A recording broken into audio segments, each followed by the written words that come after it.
When my husband died 3 years ago, I thought my heart had died with him. The house felt empty, even though my daughter, Emily, still lived with me for a while. But once she left for college, silence became my only companion. I learned to live with grief the way one learns to walk with a limp slowly, painfully, and never quite the same again. Then, one rainy afternoon, Emily came home for the weekend with her best friend, Claire. Claire had been part of our lives for years. I remembered her as the shy girl who used to come over for study sessions and nervously call me Mrs. Reynolds, but the young woman who stepped into my kitchen that day was different, confident, graceful. Her dark curls framed a smile that could disarm the saddest soul. "Mrs. Reynolds," she greeted warmly, her voice lower than I remembered. "Please," I said, trying to smile, "call me Anna. You're all grown up now." Her eyes lingered on me a second too long before she nodded. "Okay. Anna, that weekend, the house was alive again. Laughter, music, the smell of pancakes in the morning. Claire insisted on helping me cook, teasing me about my antique utensils. We talked easily about everything and nothing for the first time in years.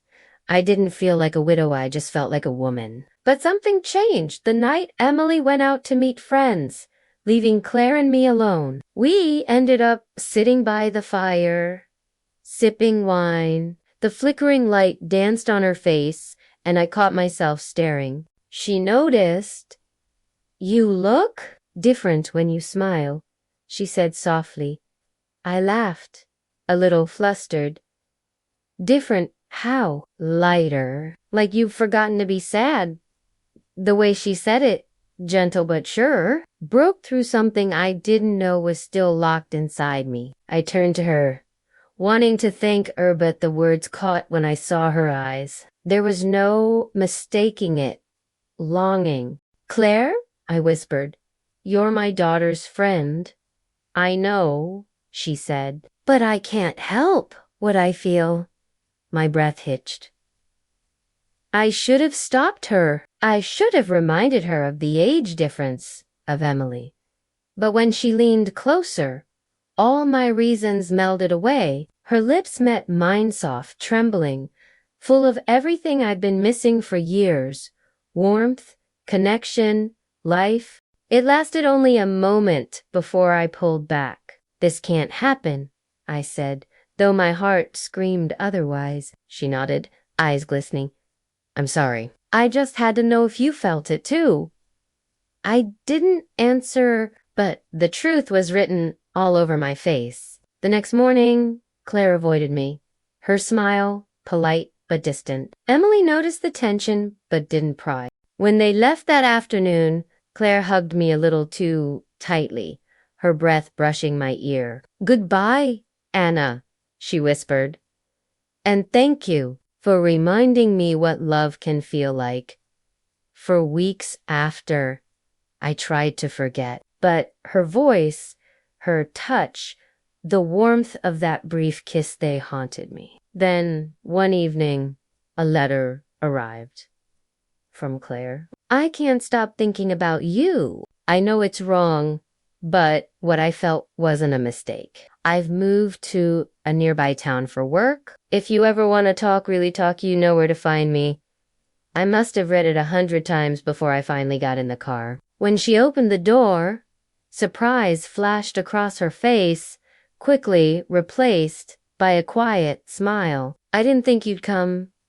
"I shouldn't have," I admitted, "but I can't keep pretending I don't feel something too." She stepped closer, hesitant. "Then stay. Just for coffee." I did. Coffee turned into conversation, conversation into laughter, and laughter into something neither of us could name. We didn't rush. We didn't define it, but every weekend I found myself driving back just to see her. Months passed before Emily found out. She visited unexpectedly and saw Claire's jacket hanging in my hallway. Her face went pale. "Mom, is she here?"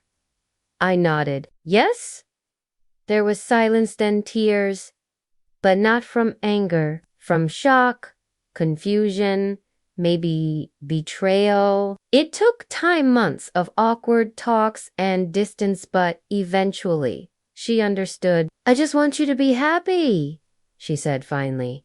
"And if that's with Claire, then I guess I can live with it."